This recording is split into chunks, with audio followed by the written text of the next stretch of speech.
This month is the third anniversary of the Situation Table in the city of Kawartha Lakes. Representatives from a number of community agencies, including the Kawartha Lakes Police Service, have been meeting once a month to find ways to help individuals who are at elevated risk of harm. The idea started in Glasgow, Scotland, as a way to reduce the number of interactions people were having with police and reduce the number of calls to emergency services, and it's proven to be quite successful. So far in the city of Kawartha Lakes, they've done 69 interventions.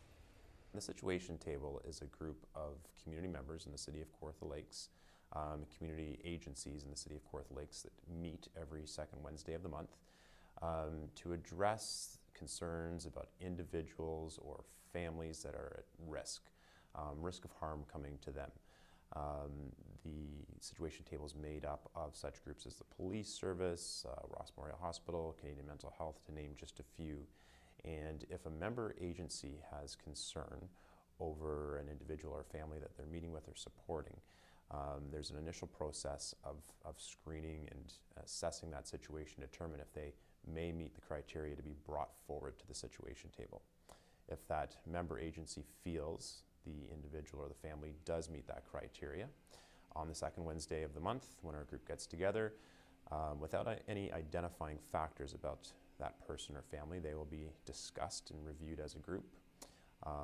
If the group determines that that person or that individual or family meets the threshold criteria of being an imminent risk, then we will work together as a group to plan and execute an intervention to offer help. Everything is unique based on the individual or the family. We could be dealing with such things as addiction issues, housing issues, maybe a person without an income, a person who's the victim of human trafficking or other forms of abuse. The possibilities are really endless, and each is unique to the individual. After there's been an agreement by the majority at the table that somebody needs help, or a family or a neighborhood, those are other options as well too.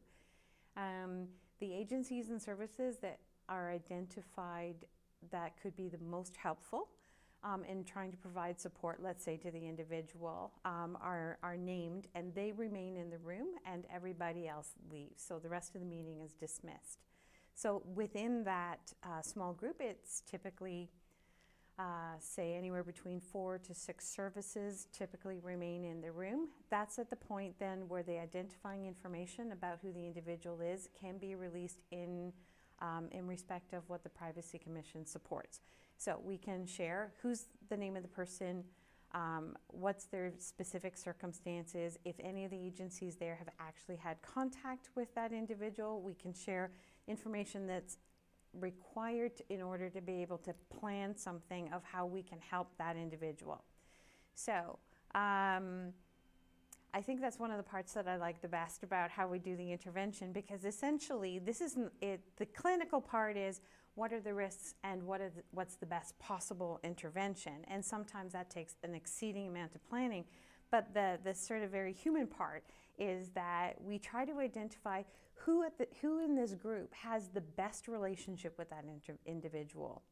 Who knows them the best? Who can get that door opened? Who has the best rapport, the best level of trust, and so forth? And I will tell you that some of the agencies have gone above and beyond. A circumstance that wouldn't be uncommon is that the representative of the table doesn't know the person, but they know that there's somebody else from their agency who used to work with that person 10 years ago and they had a fabulous relationship. We might pull them into the intervention.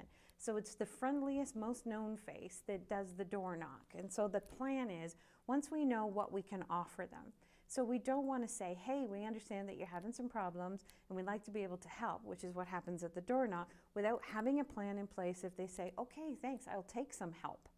So we have doors open. So if it's a circumstance where somebody may need to go to detox and then go to rehab, and then we need a plan for their kids and so forth, we lay all of that planning out before we go knock on the door. We don't create a problem for them. We try to help them resolve those problems.